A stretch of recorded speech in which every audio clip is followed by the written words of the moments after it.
আসসালামু আলাইকুম নানা। ওয়ালাইকুম সালাম। আজকে কি রান্না করতেছেন? আচ্ছা, চিংড়ি মাছ আর করলা ভাজি রান্না করতেছি। তেল,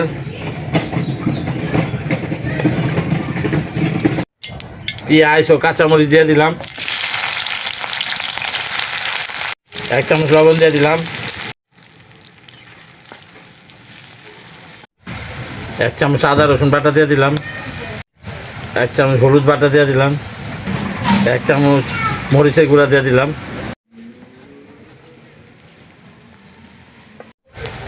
মশলা কষানোর জন্য 1 মগ পানি দিয়ে দিলাম,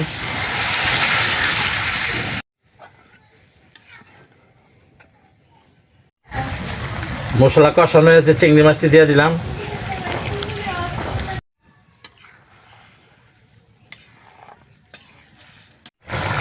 কেটে নেওয়া করলা ও আলু দিয়ে দিলাম,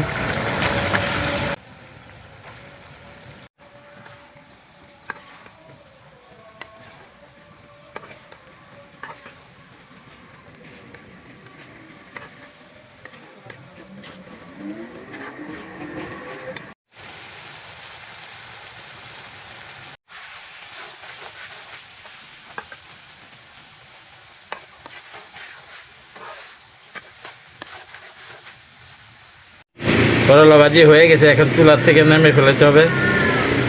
আমাদের ভিডিওগুলো ভালো লাগলে লাইক, কমেন্ট, শেয়ার করে যাবেন।